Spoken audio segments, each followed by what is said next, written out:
You're watching Truth versus Hype.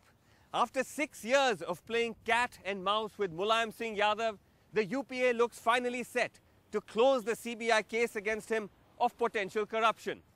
But as we shall see over the next 30 minutes, this would amount to CBI turning a blind eye on its own evidence that Uttar Pradesh's first family may have amassed crores of rupees of assets well beyond their means. In its preliminary inquiry in October 2007, in response to a petition by Congress activist Vishwanath Chaturvedi, the CBI listed in detail the rapid rise in fortunes of the Mulayam Singh family.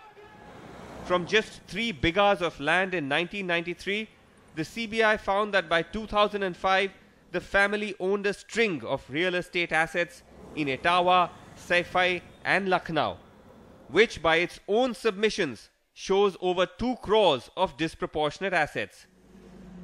The CBI also listed the many assets not declared, which they say hints at even greater fraudulence, and asked for permission to register cases of criminal misconduct against Mulayam, Akhilesh and the family.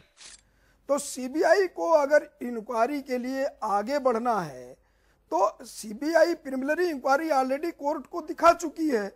अब CBI कोई inquiry नहीं कर रही है. Closure लगाने के लिए भी उसे रेगुलर केस रजिस्टर करना पड़ेगा और रेगुलर केस रजिस्टर करके फर्दर इन्वेस्टिगेशन करना पड़ेगा. That permission never came. 8 days before the nuclear deal trust vote, Dimple Yadav made the first of 3 presentations on her tax investments to the Prime Minister's office. These in turn were referred to the Department of Personnel and Training, the administrative ministry that controls the CBI and which has no jurisdiction to hear those under the agency's scanner. If at all they wanted to make certain representations, they could have made it to the court because they had already filed review petitions, or they could have made directly to the CBI. There was absolutely no need for them to approach the Prime Minister's office, make representation to the Prime Minister's office or Ministry of DOPT, and then those representations are referred back to the CBI and CBI now takes cognizance of them. So the whole exercise was malicious, was objectionable, unethical. मैं इसको स्वीकार नहीं, डिम्पल प्रधानमंत्री से मिल सकती हैं, लेकिन डिम्पल प्रधानमंत्री को नहीं कभी कह सकती कि ये क्या हो रहा है. हम लोग सीबीआई को फेस करने को तैयार हैं.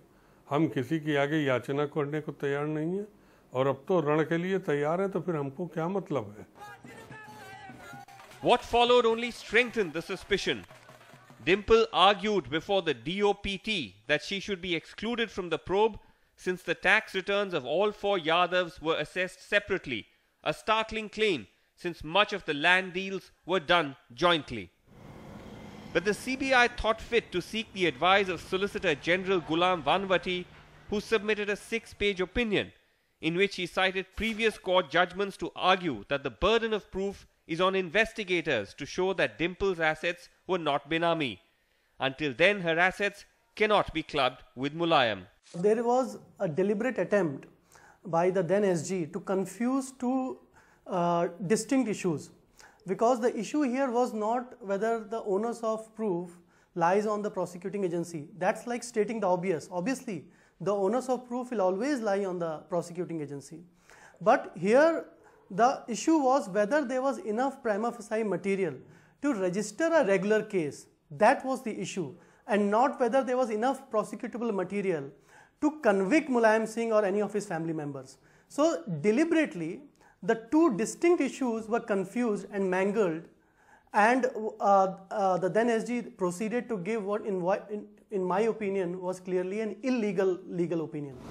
But despite this controversial opinion, a month later the CBI, virtually admitting its political instructions, told the court that in view of the legal advice and directions of the Union of India, they want to withdraw the case against the Yadavs.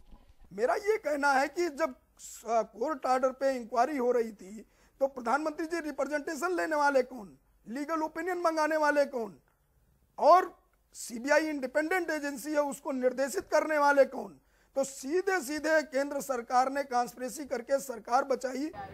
In a further slowing down, the court reserved judgment for 3 years and in December last year ruled that Dimple should be excluded from the investigation since she is a private citizen, despite her proximity to Akhilesh and Mulayam Singh Yadav. In almost in every case, the income of the entire family is clubbed together, and the assets of the entire family are clubbed together. That's how the cases have been proceeded with up till now. I don't know on what basis they will say that Dimple was not a. If she became a member of the family, and if there are any assets purchased in her name for which she cannot account for, they will be clubbed with the income or with the assets of the public servant. Now that the UPA needs Mulayam Singh Yadav's support to pass the food security bill, the CBI has the perfect excuse in the Supreme Court order. CBI sources telling us that the exclusion of Dimple is the sole reason why the case has collapsed. A baffling claim, given that by the CBI's own calculations, Dimple's wealth is only a fraction of the wealth of the Mulayam Singh Yadav family. Of the CBI's calculation of 2.6 crores of disproportionate assets of the Mulayam Singh family, Dimple is only about 70 lakhs. Of all the purchases, the CBI found Dimple owned only one major property in her own name, a 900 square feet plot in this building in Lucknow's prime MG Road area, bought in June 2004 and rented out to the Royal Bank of Scotland. The price only 7 lakhs, which comes to only about 780 rupees a square foot. The actual market value at that time closer to 5,000 rupees a square foot, which would have made this a 45 lakh rupee plot. By excluding Dimple, only this one deal would get left out.